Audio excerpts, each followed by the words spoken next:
The stagecoach wheels kicked up dust devils along the rutted trail into Williams, Arizona, and Margaret Louise pressed her gloved hand against the window as she caught her first glimpse of the town that would be her prison for the next 3 months, watching the handful of weathered buildings shimmer in the brutal June heat of 1883.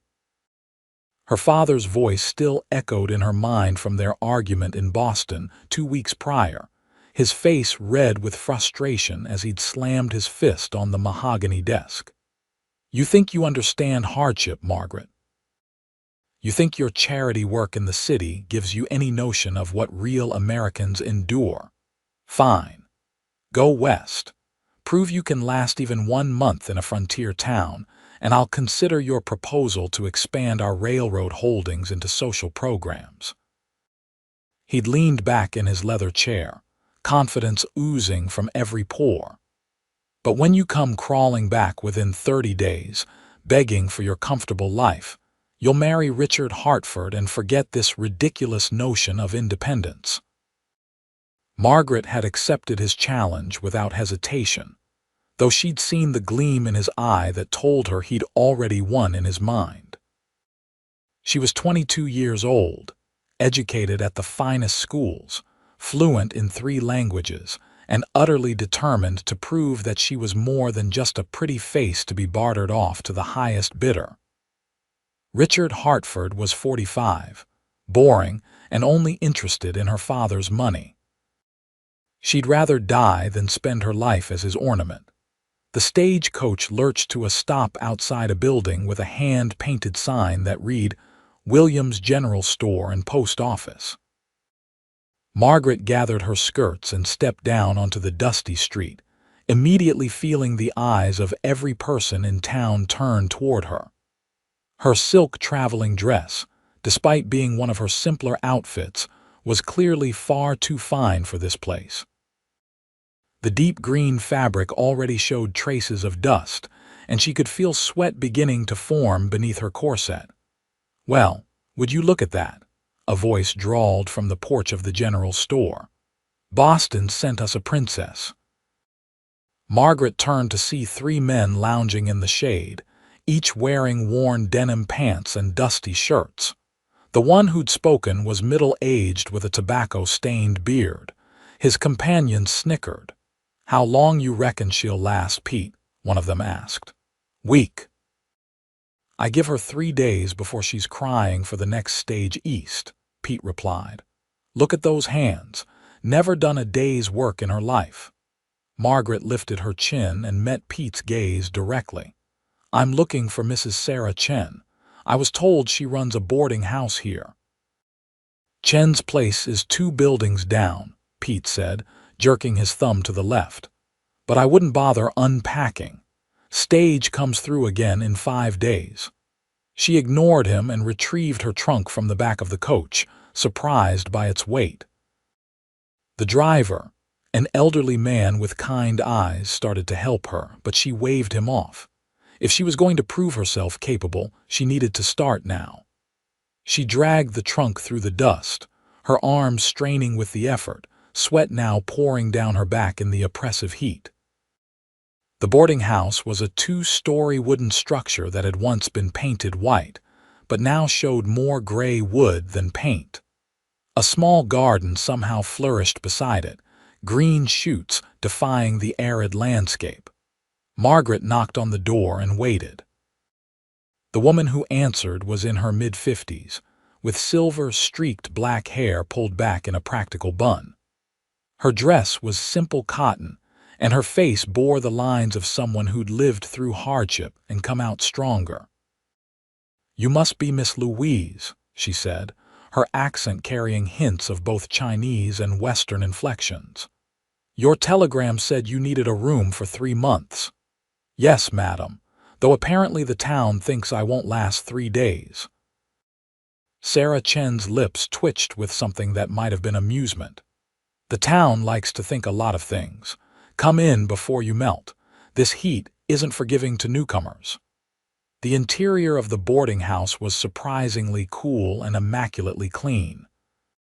Simple furniture filled the front room, and the smell of something savory cooking wafted from the kitchen. Sarah led Margaret upstairs to a small room with a bed, a washstand, and a window that looked out over the main street. "Rent is $15 a month, includes 2 meals a day," Sarah said. "There's a pump out back for washing. Outhouse is behind the garden. Saturday nights I heat water for baths, but you'll need to help carry the water if you want one." "That's perfectly acceptable," Margaret said, setting her reticule on the bed. "Mrs. Chen, I need to find work. My father sent me here with minimal funds as part of his challenge. I need to support myself." Sarah studied her for a long moment. "What can you do?" "I can read and write in English, French, and Italian. I'm excellent with numbers. I've managed household accounts for years. I can sew, though I'll admit my experience is more with embroidery than practical mending. I can cook, somewhat, though my experience is limited.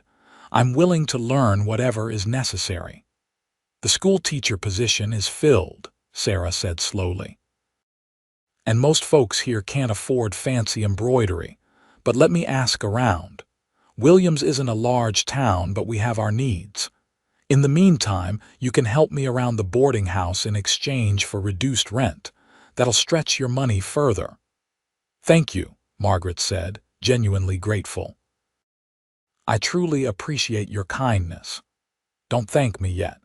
Folks here aren't mean, but they're suspicious of outsiders, especially rich ones who look like they've never missed a meal. You'll need to prove yourself, and it won't be easy."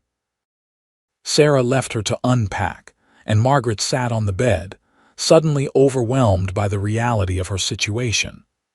Through the window, she could see the dusty street, a few horses tied to hitching posts, and buildings that looked like a strong wind might knock them over. This was nothing like Boston, nothing like any place she'd ever been. For the first time since accepting her father's challenge, doubt crept into her mind. But she'd made her choice, and Margaret Louise had never backed down from anything in her life.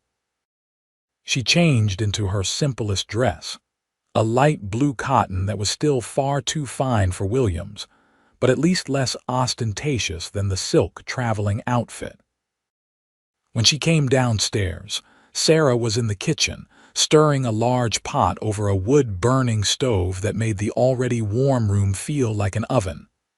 "How can I help?" Margaret asked. Sarah gestured to a pile of potatoes. "Those need peeling. There's a knife and a bowl on the table." Margaret had watched the kitchen maids do this task hundreds of times, but had never actually done it herself. She picked up the knife and began carefully cutting away the skin, producing thick peels that wasted nearly half the potato. "Like this," Sarah said, taking the knife and demonstrating a technique that produced paper-thin peels. "Food is too precious out here to waste." Margaret tried again, doing better this time. Her hands moved slowly, unpracticed, but she focused on the task with determination. They worked in silence for a while, the only sounds the bubbling pot and the knife against potato skin. "Why are you really here?" Sarah finally asked. "Rich girls don't come to places like Williams without a reason." Margaret told her the truth about the bet with her father, about her desire to do something meaningful with her life, instead of becoming another wealthy man's trophy. Sarah listened without interrupting, her hands never stopping their efficient work. "Your father sounds like a fool," Sarah said when Margaret finished, "but at least he raised a daughter with spine. You'll need it. This town already has money riding on when you'll leave." "What do you mean?" Pete Tompkins started a betting pool about an hour ago. "Most money is on you leaving within a week. A few optimists think you might last 2 weeks.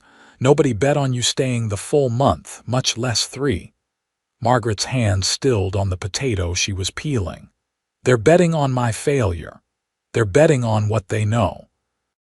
City folk come through sometimes, looking for adventure or trying to escape something. They never last. The land is hard, the work is harder, and most people who weren't born to it can't adapt. Sarah met her eyes. But I've lived in this town for 23 years, ever since my husband brought me here from San Francisco. I've seen all types come and go, and something tells me you might be different. Why? Because you're here peeling potatoes instead of crying in your room. That's a start. The next morning, Margaret woke to the sound of roosters and the sun already blazing through her window. Her body ached from the previous day's work. She'd helped Sarah cook, clean, wash dishes, and haul water until well past dark. Her hands, soft from a lifetime of privilege, had developed 2 small blisters. She dressed and went downstairs to find Sarah already in the kitchen.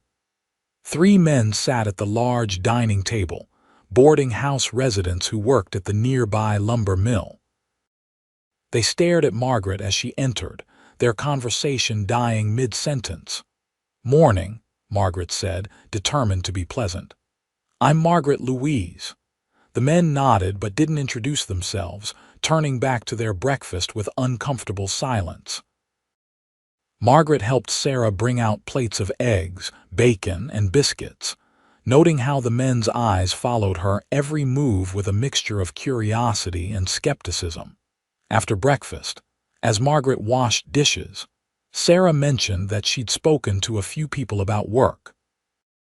The general store might need help with inventory and bookkeeping. Thomas Brennan, who runs it, is getting older and his eyes aren't what they used to be, but he's stubborn. You'll need to convince him. Margaret dried her hands and walked down to the general store, ignoring the stares from people on the street. The interior was dim and cluttered, with goods stacked haphazardly on shelves that reached to the ceiling. A man in his 60s stood behind the counter, squinting at a ledger. "Mr. Brennan, my name is Margaret Louise. Mrs. Chen suggested I speak with you about helping with your bookkeeping." Thomas Brennan looked up, his eyes running over her expensive dress and styled hair. "Don't need help. Your inventory system appears to be chronological rather than categorical," Margaret said, glancing at the shelves. "And if I'm reading your ledger correctly from here, which I admit I might not be, you've recorded the same transaction twice in the past week." His face reddened.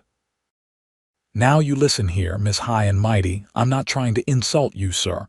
I'm trying to offer assistance. Your eyes are bothering you, clearly. You're squinting at the ledger, and you've got it positioned to catch the light from the window, which helps but isn't sufficient. I have excellent eyesight and significant experience with bookkeeping. I'll work for 50 cents a day, which I believe is below the standard rate, and I'll reorganize your inventory system at no additional charge." Thomas stared at her for a long moment. "You'll work for 50 cents a day. Why so cheap?" "Because I need to prove myself, and I understand that you're taking a risk on someone untested. If after 1 week you're unsatisfied with my work, you can dismiss me with no hard feelings."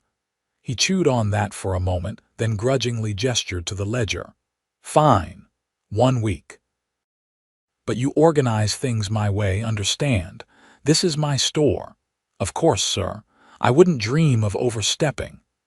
Margaret spent the rest of the day poring over the ledger, which was indeed a mess. Thomas had been running the store for 30 years and had his own system that made sense to him, but would be incomprehensible to anyone else. She worked methodically, asking him questions when necessary, slowly building a clearer picture of the store's inventory and finances. As she worked, customers came and went, and she could hear them whispering about her. The betting pool was apparently common knowledge now, with odds being updated regularly. The general consensus seemed to be that she'd last exactly 1 week before running back east with her tail between her legs. Late in the afternoon, the door opened and a man walked in who immediately drew Margaret's attention. He was tall, probably in his mid-20s, with sun-darkened skin and dark hair that needed cutting. He wore the same denim and worn cotton as every other man in town, but there was something different about the way he carried himself. Confidence without arrogance. Strength without swagger.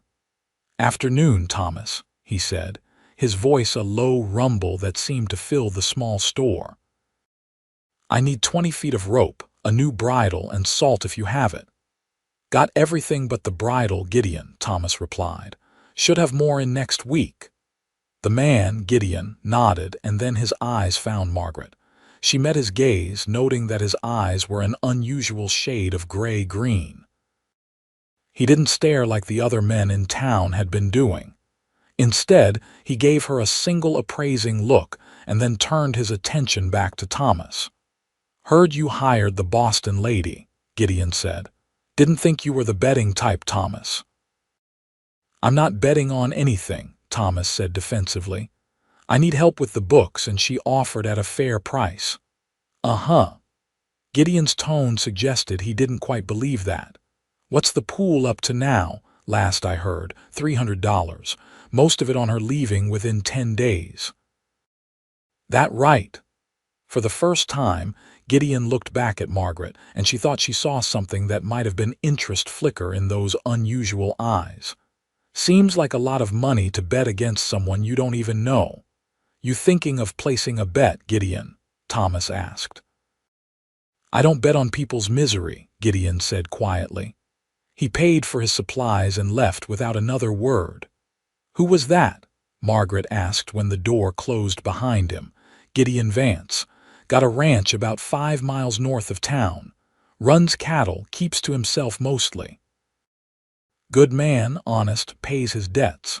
His father started the ranch 30 years ago, and Gideon took it over when his pa died 6 years back." Thomas squinted at her. "Why, you interested?" "Just curious," Margaret said, returning to the ledger, though she found her mind wandering back to those gray-green eyes and the quiet strength in Gideon Vance's voice. She worked until the store closed at sundown, her back aching from hunching over the ledger. Thomas grudgingly admitted that she'd done good work and told her to come back tomorrow. Margaret walked back to the boarding house as the temperature finally started to drop, her body exhausted but her spirits lifted. She'd made it through one full day, only 89 more to go. Over the next week, Margaret fell into a routine. She woke before dawn, helped Sarah with breakfast, worked at the general store until closing, then returned to help with dinner and evening chores. Her hands grew calluses. Her fair skin, despite her best efforts to stay covered, began to freckle from the intense sun. Her muscles, unused to physical labor, ached constantly. The town continued to watch her with skeptical eyes. The betting pool grew larger, but slowly, almost imperceptibly, a few people began to thaw. Thomas stopped grumbling about her presence. The postmaster, an ancient man named Herbert, started tipping his hat when she walked by. One of the mill workers who boarded with Sarah actually introduced himself as Frank and asked how she was settling in. Small victories, but victories nonetheless. Gideon Vance came to the general store twice more that week.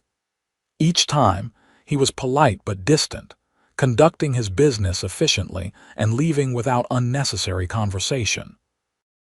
But Margaret noticed that he always seemed to arrive when the store was busy, when other men were around making crude jokes about the betting pool or speculating loudly about how soft her hands must be. Gideon never participated in these conversations, but his presence seemed to make the other men uncomfortable enough that they toned down their commentary. On Saturday evening, exactly 1 week after her arrival, Margaret was helping Sarah heat water for baths when someone knocked on the boarding house door. Sarah answered it and returned with a frown. "There's someone here to see you. Says it's important." Margaret dried her hands and went to the door, surprised to find Gideon Vance standing on the porch, his hat in his hands. "Mr. Vance, is something wrong?" "Might be," he said. "Can you come with me for a minute? There's something you should see." Curious and slightly apprehensive, Margaret followed him down the street. The sun was setting, painting the sky orange and purple. Gideon led her to the saloon, which she'd been carefully avoiding all week. The sound of male laughter and clinking glasses poured from the open door. "I don't think I should go in there," Margaret said. "You don't need to. Just listen for a minute." They stood outside the saloon and Margaret could hear the voices clearly. Pete Tompkins was holding court, his voice loud with alcohol. "I'm telling you, she won't make it past Sunday. She's already looking worn out. Did you see her hands yesterday, getting all rough and red? She'll realize this isn't worth it and take the next stage east. I got $50 says she's gone by Monday." "I got 20 that says she makes it to Wednesday," another voice chimed in. "She's stubborn, I'll give her that." "Stubborn don't mean nothing when you're not built for this life," Pete replied. "She's a hothouse flower, pretty to look at but can't survive the real weather." Margaret felt her face flush with anger and embarrassment. Hearing about the betting pool was one thing. Hearing these men discuss her like she was a horse race was another entirely. "Why did you want me to hear this?" she asked Gideon quietly. "Because you should know what you're up against," he said. "They're not going to make this easy for you. Some of them don't want you to succeed because they've got money riding on your failure. Others don't want you to succeed because it would challenge everything they believe about city folk and women who think they can make it on their own. And what about you, Mr. Vance? What do you want?" He looked at her, and in the fading light, his expression was difficult to read. "I want you to know that not everyone in Williams is betting against you, and I want you to know what you're dealing with so you can decide if it's worth it." "It's worth it," Margaret said without hesitation. "Thank you for showing me this, but it doesn't change anything. I'm not leaving." Something flickered in his eyes, respect maybe, or approval. "Good. You'll need supplies if you're planning to stick it out. The work you're doing with Thomas is fine, but you'll need more income if you want to make it 3 months. I've got a proposition for you if you're interested." "I'm listening." "My ranch is doing well enough, but I'm behind on my bookkeeping. Got 2 years' worth of receipts and records that need organizing. I also need someone who can help me write letters to potential buyers back east. I'm not much good with fancy words, and I think I'm losing sales because of it. I can pay you $1 a day, 3 days a week. You'd ride out to the ranch in the morning, work until late afternoon, then ride back to town." "That's generous, Mr. Vance. Why are you offering this?" "Because I actually need the help, and because I figure if the town's going to bet on whether you'll succeed or fail, someone ought to give you a fair chance at succeeding." He paused. "And because I don't like bullies, and that's what this betting pool has turned into. Bullying." Margaret considered the offer. $1 a day was twice what Thomas was paying her. 3 days a week would give her enough income to not just survive, but to prove to her father that she could thrive. But it would also mean spending significant time alone with a man she barely knew, which could damage her reputation, such as it was in Williams. Then again, her reputation in this town currently consisted of being the subject of a betting pool. What did she have to lose? "I accept your offer, Mr. Vance. When should I start?" "Monday. Come to the ranch at dawn. Do you ride?" "I do, though I'll need to arrange for a horse." "I'll bring an extra horse to town Monday morning. Meet me here at the boarding house." They walked back together in comfortable silence. When they reached Sarah's door, Gideon put his hat back on and nodded to her. "One more thing, Miss Louise. Don't let what those men in the saloon said get to you. They're scared. Scared of what? Of being wrong. Of discovering that the world is bigger and more complicated than they thought. Of change." He tipped his hat. "Good night, Miss Louise. Good night, Mr. Vance, and thank you." Margaret watched him walk away, his tall figure gradually disappearing into the darkness. For the first time since arriving in Williams, she felt something other than grim determination. She felt hope. Sunday was Margaret's first day without work since arriving, and she spent it helping Sarah tend the garden and learning how to properly wash clothes in the large tub behind the boarding house. The physical labor was exhausting, but there was something satisfying about seeing clean clothes hanging on the line, about watching the garden flourish under Sarah's patient instruction. In the late afternoon, Sarah suggested they walk to the small church on the edge of town for evening services. Margaret had been avoiding the church, knowing that she'd face the entire town's scrutiny in one place, but Sarah insisted. "You can't hide from them forever," Sarah said. "And Reverend Matthews is a good man. He doesn't hold with gambling or cruelty."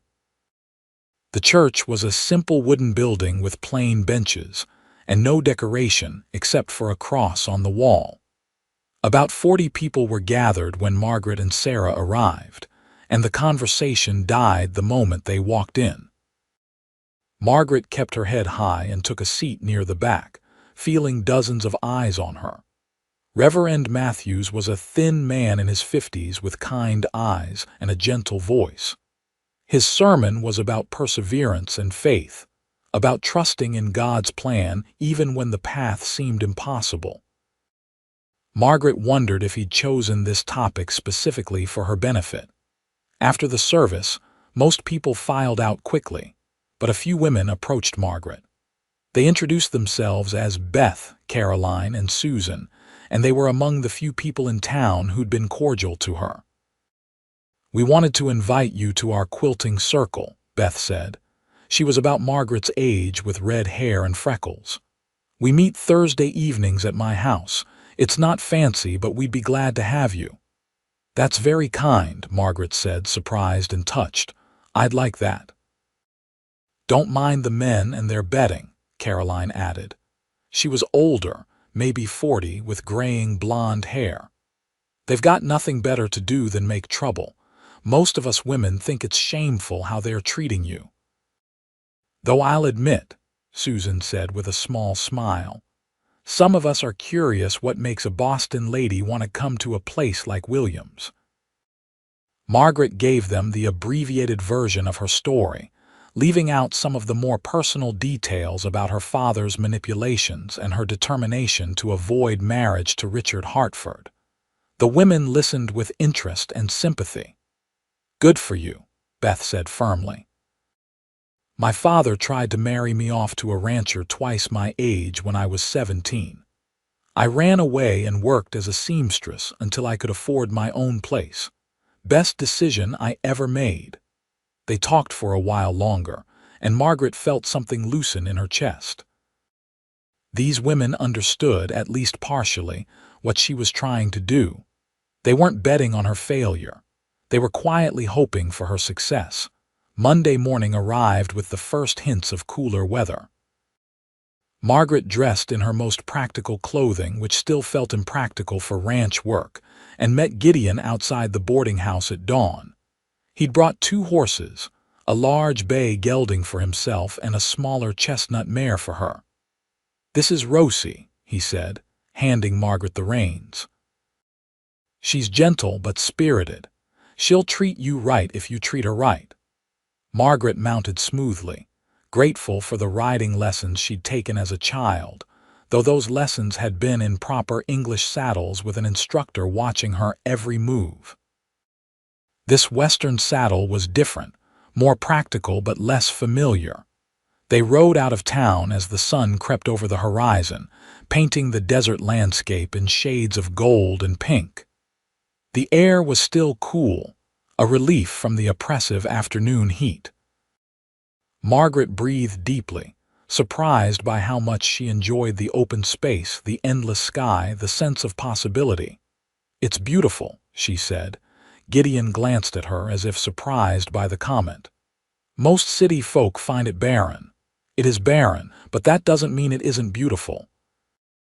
There's an honesty to it. Nothing hidden, nothing pretending to be what it isn't." They rode in silence for a while, the only sounds the horses' hooves and the occasional bird call.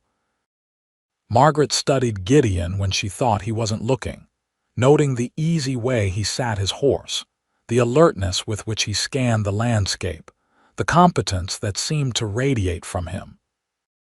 The Vance Ranch appeared gradually, first as a windmill on the horizon, then as a collection of buildings that grew clearer as they approached. The main house was a long, low structure made of wood and stone, built to withstand harsh weather. A barn stood nearby, along with several corrals and smaller outbuildings. Cattle grazed in the distance, dark spots against the pale grass. "It's not fancy," Gideon said, seeming almost apologetic, "but it's home." "It's wonderful," Margaret said honestly. There was something solid and real about the ranch, something that spoke of hard work and perseverance. Gideon showed her into the house, which was sparsely furnished but clean. The main room held a large table, several chairs, and a stone fireplace. A doorway led to what appeared to be a bedroom, and a ladder in the corner climbed to a loft. "My office is here," Gideon said, gesturing to the table, which was covered in papers, receipts, ledgers, and what appeared to be several years' worth of correspondence. "It's a mess, I know that. I'm better with cattle than with paperwork." Margaret surveyed the chaos and felt a challenge rising in her chest. "I've seen worse. Do you have a filing system in mind, or should I create one? Create whatever makes sense to you. As long as I can find things when I need them, I'll be happy." They spent the morning sorting through the papers. Gideon explained his business, the cattle buying and selling, the seasonal patterns, the different buyers he dealt with. Margaret took notes and began creating categories, filing papers into organized stacks. It was satisfying work, bringing order to chaos. Around midday, Gideon went outside to work with the cattle, telling Margaret to continue at her own pace. She became absorbed in the task, hardly noticing the time passing. When Gideon returned in the late afternoon, she'd created a complete filing system and had organized 2 years' worth of receipts chronologically within each category. "I'll need several more days to transfer everything into a proper ledger," she said, showing him what she'd done. "But this should make it easier to find specific transactions when you need them." Gideon studied the organized stacks, then looked at her with something like wonder. "You did all this in one day." "It's what I'm good at," Margaret said simply. "Organization, patterns, systems. It's how my mind works." "Your father is a fool," Gideon said quietly, "sending you out here to prove you can survive hardship when what you should be proving is how valuable your skills are." Margaret felt warmth spread through her chest at the unexpected compliment. "Thank you, Mr. Vance." "Call me Gideon. We're going to be working together regularly, might as well be on a first-name basis. Then you should call me Margaret." They rode back to town as the sun set, both tired but satisfied with the day's work. As they approached Williams, Gideon said, "Same time Wednesday." "I'll be ready." Margaret fell into a rhythm over the next 2 weeks. 3 days a week she rode out to Gideon's ranch, where she organized his paperwork and helped him draft letters to potential buyers. The other days she worked at the general store, continuing to improve Thomas's inventory system and bookkeeping. Evenings, she helped Sarah at the boarding house, and on Thursdays attended the quilting circle, where she slowly built friendships with Beth, Caroline, Susan, and several other women. The town's attitude toward her began to shift. The betting pool was still active, but the odds were changing. More people were betting on her lasting at least 3 weeks. A few brave souls even put money on her making it the full month. But it was her relationship with Gideon that underwent the most significant change. What had started as a purely professional arrangement gradually became something more complex. They talked as they worked, sharing stories about their pasts, their dreams, their frustrations. Margaret learned that Gideon had been engaged once, to a girl from Flagstaff, but she'd broken it off when she realized how isolated ranch life would be. She wanted civilization, Gideon said one day as they took a break from work to eat lunch on the porch. Regular shops, neighbors close by, social events. She tried to convince me to sell the ranch and move to Flagstaff, but this land is in my blood. I couldn't leave it any more than I could stop breathing. Did you love her? Margaret asked. I thought I did at the time. Looking back, I think I loved the idea of not being alone more than I loved her specifically. He looked out at the vast landscape. This life isn't for everyone. It takes a certain type of person to thrive out here. Margaret followed his gaze, thinking about how much she'd come to appreciate the stark beauty of the Arizona territory, the endless sky, the sense of space and possibility. I'm beginning to understand why people stay. Gideon looked at her then, really looked at her, and Margaret felt something shift between them. The air seemed to thicken, charged with unspoken tension. For a long moment neither of them spoke. Then Gideon cleared his throat and stood. We should get back to work. The moment passed, but Margaret couldn't forget the way he'd looked at her, or the way her heart had raced in response. 3 weeks after her arrival in Williams, Margaret received a telegram from her father. It was brief and to the point. Surprised you have lasted this long. Still expect you home by month's end. Richard asks about you. Margaret crumpled the telegram in her fist, anger surging through her. Her father still didn't believe in her, still thought this was all a game she'd eventually lose. And the mention of Richard Hartford was clearly meant to remind her of what awaited her if she failed. She was sitting on the porch of the boarding house, trying to calm her temper when Gideon rode up. It wasn't a scheduled workday, and she looked at him in surprise. Something wrong? She asked. Could ask you the same thing. You look ready to spit fire. Margaret handed him the crumpled telegram. He read it and his jaw tightened. Your father doesn't give up, does he? He's never had to. People always do what he wants eventually. She stood and paced the length of the porch.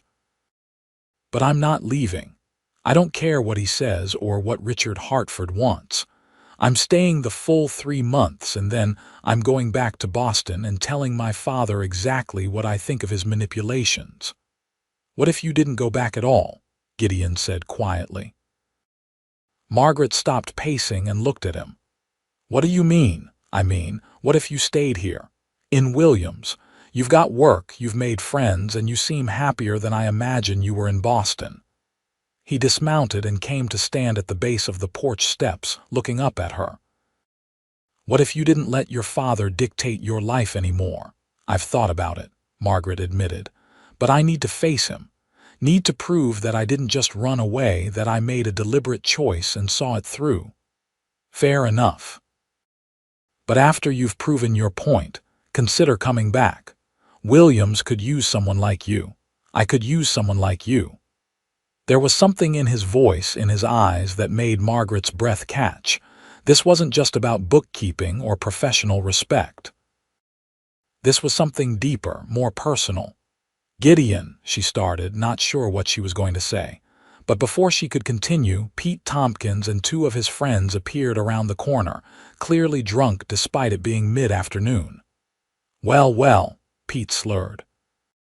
If it ain't the Boston princess and her cowboy. Everybody knows you've been spending time alone with her, Vance. That ain't proper. Go home, Pete, Gideon said, his voice hard. Sleep it off. Or what? You going to fight me over her honor? Pete laughed. She probably don't even have any honor left, spending all that time alone with you. Gideon moved so fast Margaret barely saw it. One moment he was standing at the base of the steps. The next he had Pete by the shirt front, lifting him slightly off his feet. Apologize to the lady, Gideon said quietly, and there was something dangerous in his voice that made Pete's companions take a step back. I didn't mean nothing.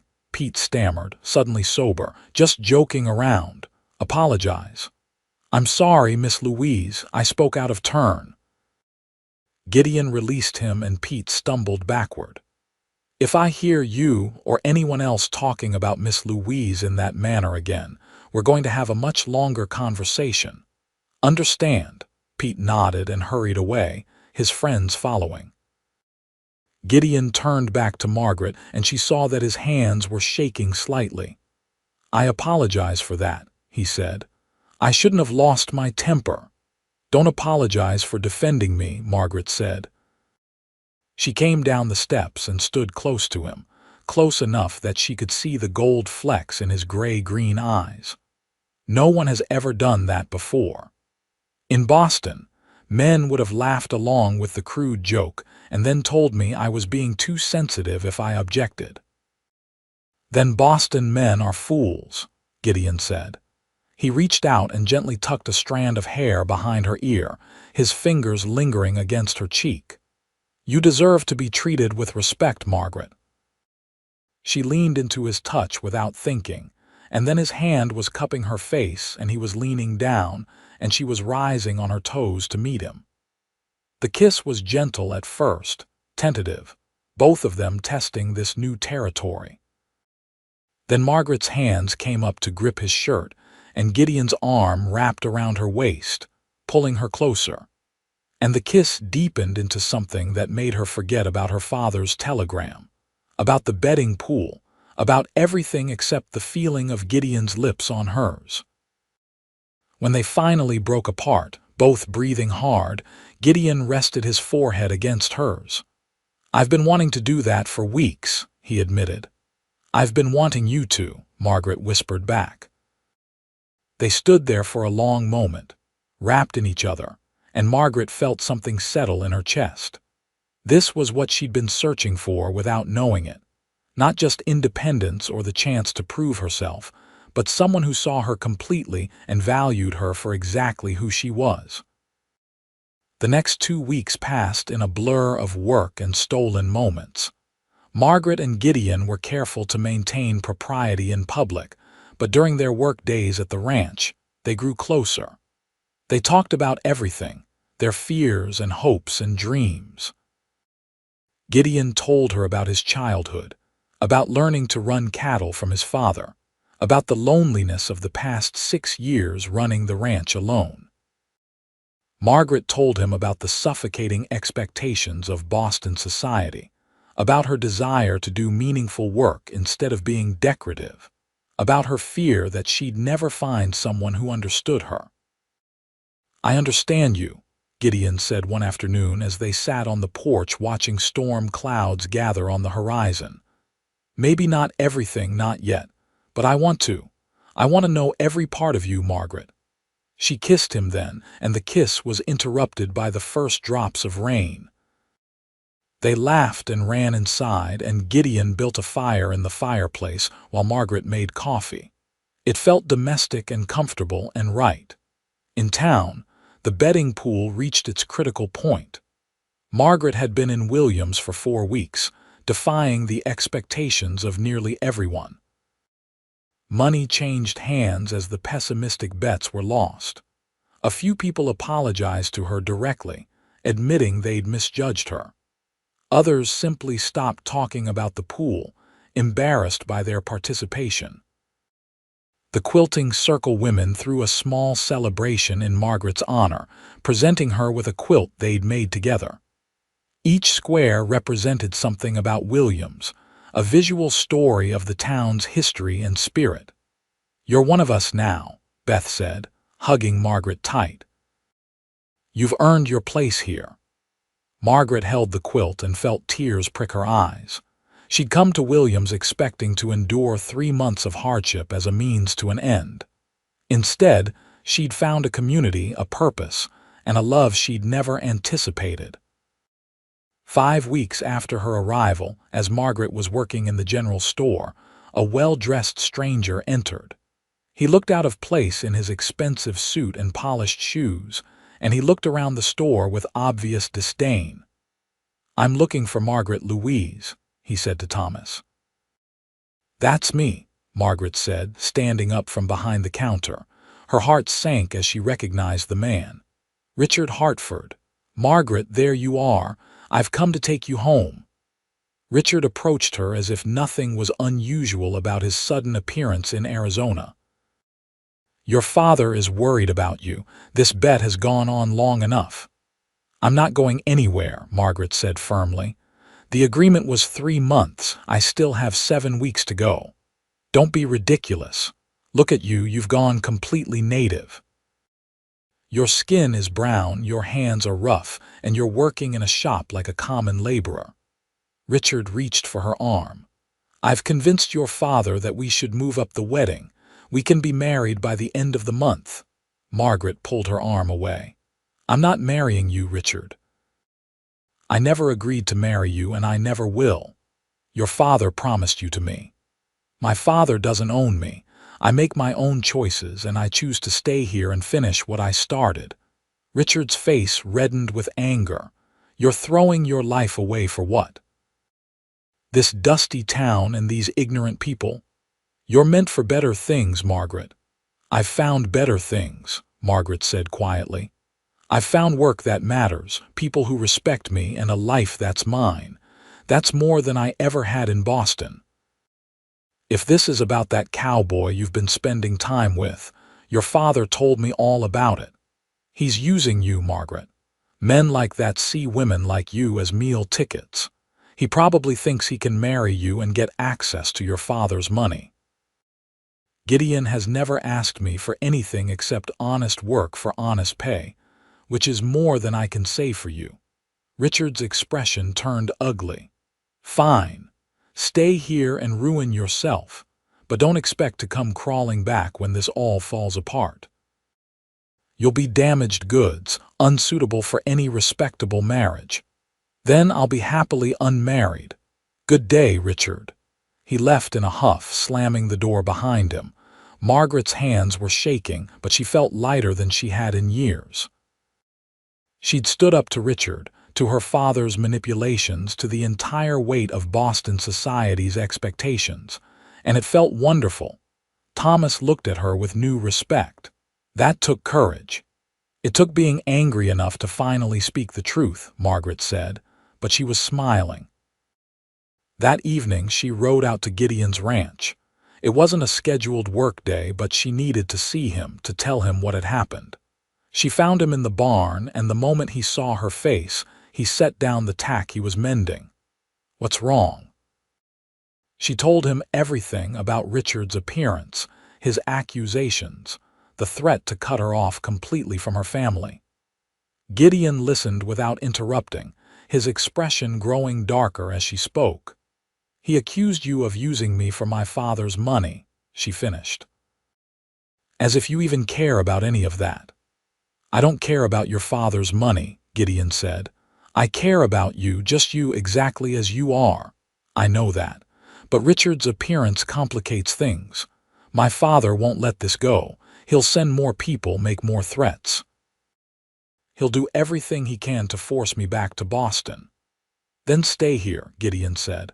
"Not just for 3 months, stay permanently. Marry me." Margaret's breath caught. "What? Marry me?" Gideon repeated. He took her hands in his. "I know it's fast. I know we've only known each other 5 weeks. But I love you, Margaret. I love your strength and your intelligence and your determination. I love the way you face challenges head-on. I love how you've embraced this life even though it's nothing like what you're used to. I want to wake up next to you every morning and fall asleep with you every night. I want to build a life with you, here on this ranch in this town. Say yes." Margaret looked at him, at this man who'd believed in her from the start, who'd given her a chance when everyone else was betting on her failure. She thought about the life he was offering, the freedom and partnership and love. She thought about Boston, about her father's mansion and Richard Hartford's cold ambition. There was no comparison. "Yes," she said. "Yes, I'll marry you." Gideon swept her into his arms and kissed her, and Margaret felt like she was flying. This was right. This was what she'd been searching for all along without knowing it. They were married 2 weeks later in the small church in Williams. The entire town turned out for the ceremony, and Reverend Matthews beamed as he pronounced them husband and wife. Sarah Chen cried. Beth, Caroline, and Susan served as Margaret's attendants. Thomas Brennan gave her away, gruffly emotional about the whole affair. The betting pool was officially closed, with a handful of people who'd bet on Margaret staying the full 3 months winning a substantial sum. But they all agreed to donate the winnings to the church and the school, feeling it was only right. Margaret sent a telegram to her father the day after the wedding. I have stayed the 3 months as agreed. I have married a good man and will be making my life in Williams, Arizona. I no longer require or desire your financial support. You underestimated me, Father. I hope someday you'll regret that. Your daughter, Margaret Vance. His response came 3 days later. You are no longer my daughter. Do not contact me again. Margaret read the telegram and felt sadness, but also relief. She'd cut the strings that had bound her to a life she never wanted. She was free. Life on the ranch was harder than anything Margaret had experienced in Boston. She learned to cook over a wood stove, to tend chickens and collect eggs, to help with the cattle during branding season. Her hands grew rough and calloused. Her skin darkened further under the relentless sun. Her muscles grew strong from physical labor, but she was happy. Deeply, genuinely happy in a way she'd never been before. Gideon was a patient teacher and a loving husband. He never expected her to simply know how to do ranch work, but neither did he coddle her. They worked side by side, partners in every sense of the word. In the evenings, they'd sit on the porch and watch the sunset, talking about their day, making plans for the future. Margaret continued to do bookkeeping for Thomas at the general store 1 day a week, and she took on similar work for several other businesses in Williams. She discovered she had a talent for helping people organize their finances and business practices, and within a few months, she was earning a respectable income from her consulting work. Gideon's business flourished under her management. She helped him expand his buyer network, negotiated better prices, and implemented systems that made the ranch run more efficiently.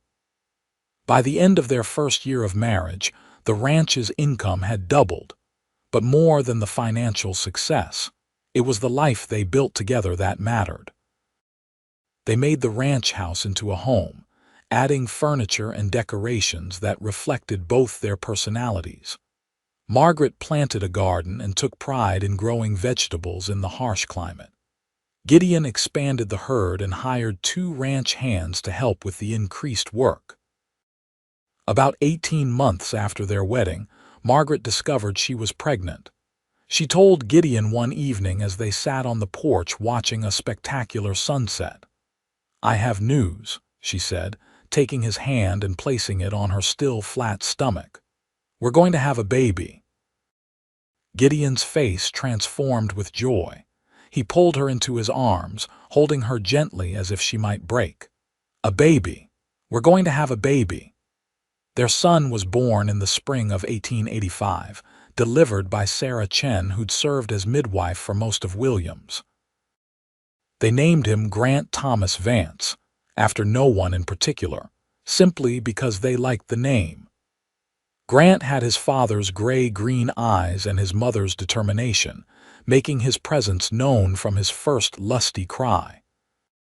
Gideon was a devoted father, carrying Grant around the ranch from the time he could hold his head up, teaching him about the land and the cattle.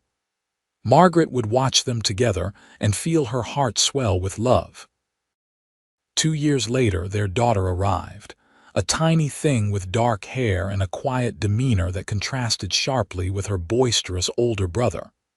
They named her Rose Eleanor Vance, and she quickly became the apple of her father's eye. Life settled into a comfortable rhythm. The ranch prospered. The children grew. Margaret's consulting business expanded to include several ranches and businesses throughout the territory. She became known as one of the sharpest business minds in northern Arizona, and no one ever questioned her capability or right to work. 5 years after leaving Boston, Margaret received an unexpected letter. It was from her mother, whom she'd had no contact with since her father's disowning telegram. The letter was tentative and apologetic, explaining that her mother had been trying to reach out for years, but her father had forbidden it. Now, her father had died suddenly of a heart attack, and her mother wanted to reconnect. Margaret read the letter several times, feeling a complicated mix of emotions. Anger at her father for his stubbornness and cruelty. Sadness that he died without them reconciling. Relief that the door was open to rebuild a relationship with her mother. She showed the letter to Gideon, who read it carefully. "What do you want to do?" "I want to write back," Margaret said. "I want my mother to know her grandchildren. I'm not ready to forgive my father, even in death, but I'm willing to have a relationship with her if she genuinely wants one." "Then that's what we'll do." Margaret wrote back, a long letter describing her life in Williams, her marriage, her children, her business. She included photographs of Grant and Rose, of the ranch, of her and Gideon. She was honest about her feelings regarding her father, but she was also open to moving forward with her mother. Her mother's response was tearful and grateful. Over the following years, they rebuilt their relationship through letters. Margaret's mother came to visit twice, marveling at the life her daughter had built, delighting in her grandchildren, and admitting that Margaret had been right to follow her own path. "Your father never understood," her mother said during her second visit, as they sat on the porch watching Grant and Rose play in the yard. "He thought providing money and social position was enough. He didn't understand that you needed freedom and purpose. Did you understand?" Margaret asked gently. "Not at first, but I do now. You're happy here, truly happy. That's all a mother really wants for her child." The years continued to pass, each one bringing new challenges and joys. Grant grew into a serious, responsible boy who loved the ranch and showed every sign of following in his father's footsteps. Rose was quieter but fiercely intelligent, showing an aptitude for numbers that reminded Margaret of herself. On their 10th wedding anniversary, Gideon took Margaret back to the spot where they'd first kissed, now a special place they visited on important occasions. "You ever regret it?" he asked, holding both her hands. "Giving up Boston, your father's money, the easy life you could have had?" Margaret laughed. "Easy? That life was never easy. It was suffocating and restrictive and soul-crushing. This life is hard work, but it's mine. I chose it, I built it, and I love every challenging, exhausting, wonderful moment of it. Even the moments when the well runs dry, or the cattle get sick, or Grant breaks his arm falling off a fence, especially those moments, because we face them together, and we solve them together, and we become stronger together." She kissed him softly. "I love you, Gideon Vance. Thank you for seeing me when everyone else was blind, for believing in me when everyone else was betting against me, and for giving me a life worth living." "I should be thanking you," Gideon said. "You took a lonely cowboy and gave him a family, a partner, and a reason to wake up smiling every morning." They stood together as the sun set over the Arizona landscape, two people who defied expectations and built something beautiful from determination, trust, and love. When Grant turned 15 and Rose 13, a representative from the railroad came to Williams with an interesting proposition. The railroad was expanding through northern Arizona and wanted to purchase right-of-way through several properties, including the Vance Ranch. The offer was substantial, enough that they could sell the ranch entirely and live comfortably for the rest of their lives. The family discussed it over several long evenings. Grant was adamantly against selling, passionate about keeping the ranch in the family. Rose was more pragmatic, pointing out that the money could be used for education and opportunities they might not otherwise have. In the end, they compromised. They sold the right-of-way but kept the ranch, using the railroad money to improve their property, purchase more land, and set up trust funds for the children's futures. It was Margaret who negotiated the deal, impressing the railroad representatives with her business acumen and securing terms far more favorable than their initial offer. "Your wife is formidable," the lead representative told Gideon after the deal was finalized. "You're a lucky man." "Don't I know it?" Gideon replied, looking at Margaret with open adoration. As their children grew into adults, both choosing to stay in Arizona rather than seeking opportunities back east, Margaret reflected on the journey that had brought her to this place. She thought about that young woman who'd stepped off the stage in Williams 17 years ago, determined to prove herself capable, but having no idea what she was really getting into. That woman had been brave but naive, strong but untested. The woman she'd become had been forged by hard work, challenged by harsh conditions, and strengthened by love. She'd found her place in the world not by following the path laid out for her, but by blazing her own trail through territory that terrified her.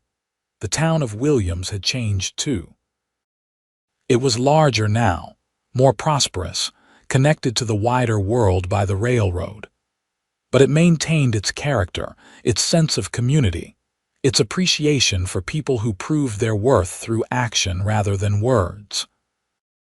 Margaret never forgot the betting pool that had welcomed her to Williams, that collective assumption that she'd fail. In a strange way, she was grateful for it. It had shown her what she was capable of overcoming, had introduced her to Gideon, and had proven that people's expectations meant nothing compared to personal determination. On their 20th anniversary, Margaret and Gideon hosted a large celebration at the ranch. The entire town came, along with Margaret's mother, who'd become a regular visitor. Sarah Chen, now in her 70s but still sharp as a tack, sat in a place of honor. During the celebration, Pete Tompkins, now sober and reformed after a near-death experience 5 years prior, approached Margaret. "I owe you an apology," he said. "A real one, not the one Gideon forced out of me all those years ago. I was cruel to you when you first came to town. I bet against you, I mocked you, and I tried to make your life difficult. You proved me wrong in every possible way, and I'm sorry for how I treated you." Margaret looked at the man who'd once been her biggest critic and saw genuine remorse in his eyes. "I forgive you, Pete. We were all different people back then." "You were always the same person," Pete said. "Strong and determined. The rest of us were just too blind to see it." As the sun set on their celebration, Margaret stood with Gideon, watching their children and grandchildren. Yes, Grant had married young and already had 2 babies, enjoying the party. "We did good," Gideon said, his arm around her waist. "We did," Margaret agreed. "We built something real and lasting. We raised good children. We made a difference in this town, not bad for a Boston lady who wasn't supposed to last a week." Gideon laughed and pulled her close. "Best bet I never made. I never put money in that pool, you know. I couldn't bring myself to bet on something as important as your success or failure. It felt wrong." "What did you think would happen?" Honestly, I didn't know. I hoped you'd stay. From the moment I saw you dragging that trunk through the dust, refusing help, determined to do it yourself, I hoped you'd stay. And then I got to know you, and hoping turned into wanting, and wanting turned into needing. I needed you to stay because I was falling in love with you and couldn't imagine my life without you in it." Margaret turned in his arms and kissed him, still feeling the same spark she'd felt at their first kiss 2 decades ago. "I love you, Gideon Vance. Thank you for making sure I never wanted to go." "I didn't make sure of anything," Gideon said. You chose to stay because you're stubborn and brilliant and too determined to let anyone tell you what you can't do. I just gave you a reason to want to." They stood together as the stars emerged in the vast Arizona sky. Two people who'd found each other against all odds and built a love story that defied every expectation. The town had bet she'd leave within a month, but the cowboy had seen something in her that no one else had, something worth believing in, worth fighting for, worth building a life around. And in the end, that belief had made all the difference. 25 years after Margaret first arrived in Williams, she sat on the porch of the ranch house, now expanded and improved but still fundamentally the same place she'd fallen in love with.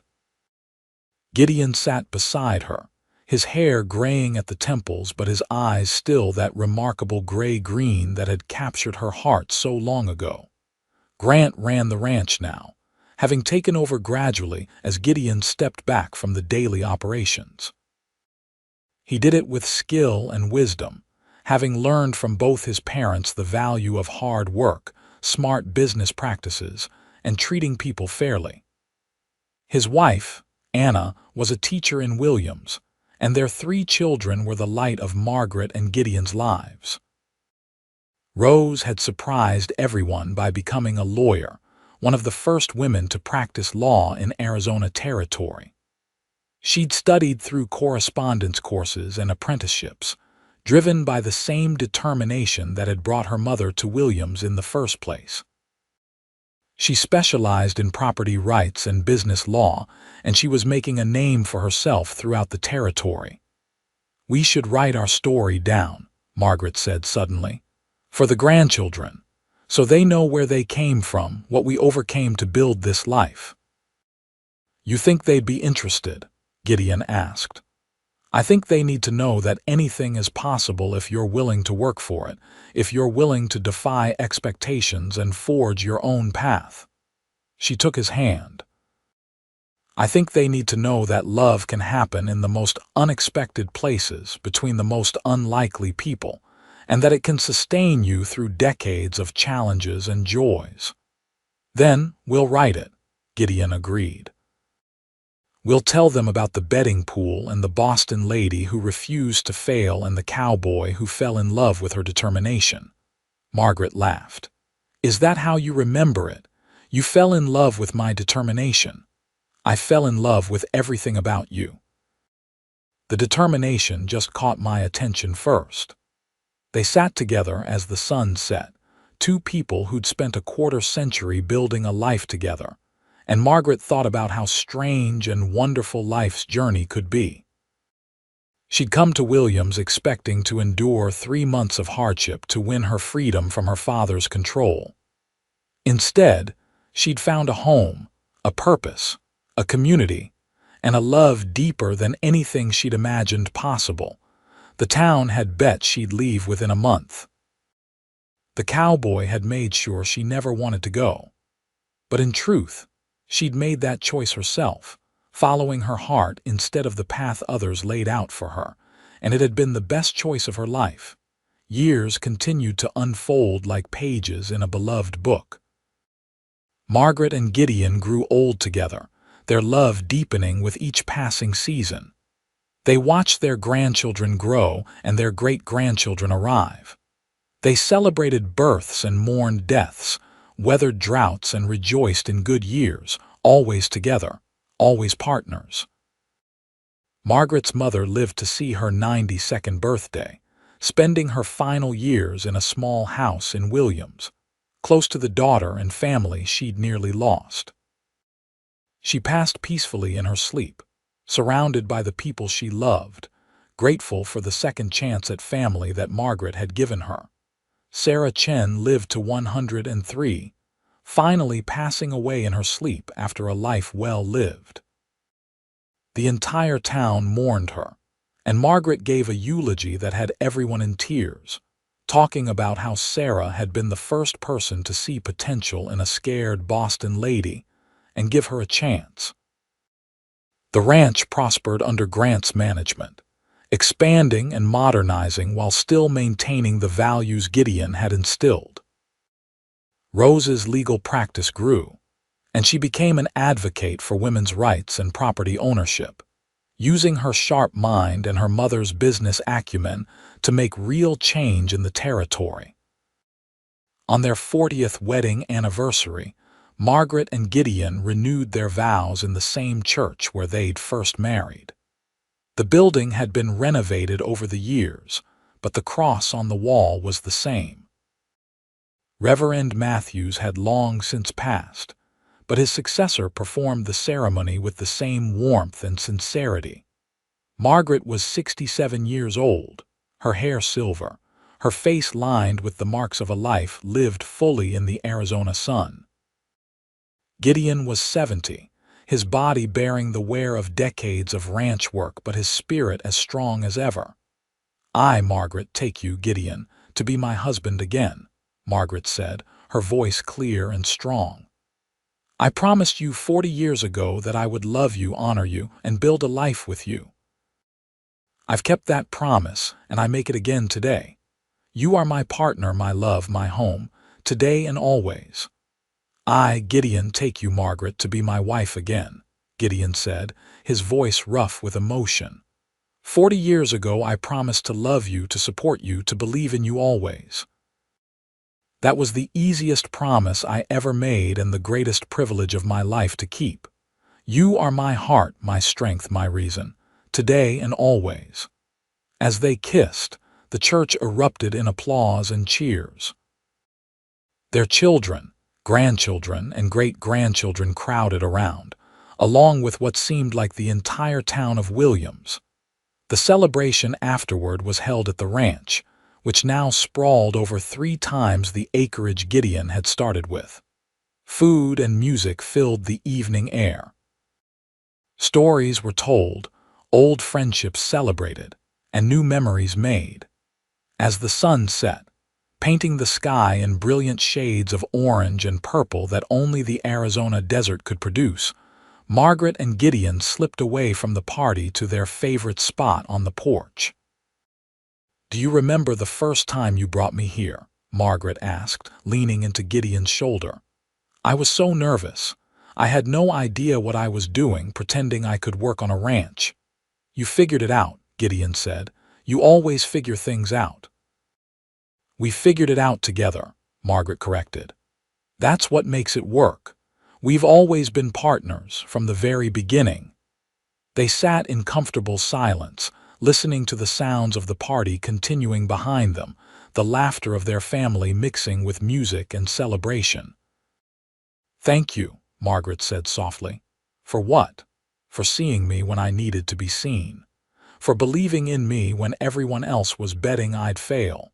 For loving me not despite my stubborn determination but because of it. For giving me a life worth living." Gideon kissed the top of her head. "Thank you for staying. Thank you for choosing this life, this place, me. Thank you for 40 years of partnership, love, and adventure. Thank you for our children and grandchildren and this beautiful life we've built together." "I'd choose you again," Margaret said. "Every time in every life I'd choose you. And I'd make sure you never wanted to go," Gideon replied. "Every time in every life." They sat together as the stars emerged, the same stars that had witnessed their first kiss, their wedding, the birth of their children, and every important moment of their life together. The town that had once bet on Margaret's failure had become their home, filled with people who loved and respected them both. Margaret thought about the young woman she'd been, stepping off that stage with determination and fear in equal measure. She thought about all the challenges overcome, the lessons learned, the love discovered. She thought about the life she'd almost lived, trapped in Boston society, married to a man who saw her as property, never knowing her own strength or capability. And she thought about the life she'd actually lived, the one she'd fought for and built with her own 2 hands alongside the man she loved. It hadn't been easy. There had been years when they'd struggled financially, when the cattle died or the rains didn't come. There had been losses and grief and moments when the future seemed uncertain, but through it all, they'd had each other. They'd faced every challenge as partners, celebrated every victory together, and built something that would outlast them both. As the night deepened and the party gradually wound down, their family came to find them. Grant and Rose, now middle-aged with children of their own. The grandchildren, some with families of their own now. The great-grandchildren, the youngest barely walking. They gathered around Margaret and Gideon, 4 generations of Vances, living proof of what could be built from love, determination, and unwavering partnership. "Tell us the story," Grant's oldest daughter said. She was 16, the same age Margaret had been when she'd first started questioning the path her father had laid out for her. "Tell us how you and Grandpa met." Margaret looked at Gideon, and he nodded with a smile. So she told them the story she'd told many times before but never tired of sharing.